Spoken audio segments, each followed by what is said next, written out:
Eliminating the risks of legumes for the body. Legumes are very, very necessary for the body and have a lot of benefits. But unfortunately, we make a lot of mistakes in the process of preparing them, and I want to quickly share with you here how you should actually do it from now on if you want to cook chickpeas or beans for yourself, so you know exactly what to do to eliminate the risks they pose to your body. We all know that since ancient times, before cooking and using legumes, we used to soak them. For example, we would let them soak overnight, saying that this would get rid of their bloating effect and eliminate the risks they could pose to the digestive system. But unfortunately, that's completely wrong. And here, I want to show you why it's wrong and what we should actually do.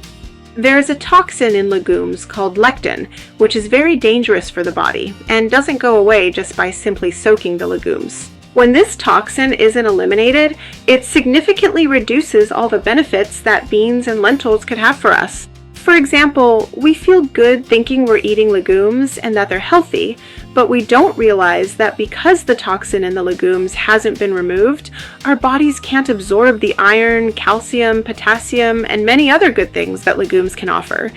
That toxin gradually enters our bodies and can cause us a lot of problems in the future. So what should we do to actually get rid of this toxin and have peace of mind? There's a really simple way. The way is to soak our chickpeas and beans in a very scientific and proper way. How? Is there any other way besides just soaking your chickpeas and beans in water? Come into the kitchen so I can show you.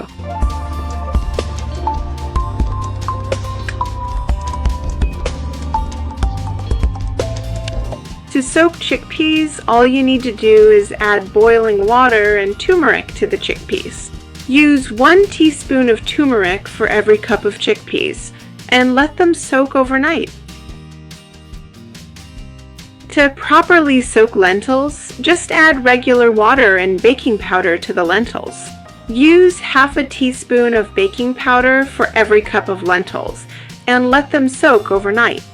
To properly soak beans, simply add regular water and vinegar to the beans. 1 tablespoon of vinegar for every cup of beans. This can be used for any type of bean, and let them soak overnight. To properly soak split peas, just add cold water and fresh lemon juice to the split peas. Add 1 tablespoon of fresh lemon juice for every cup of split peas, and let them soak overnight.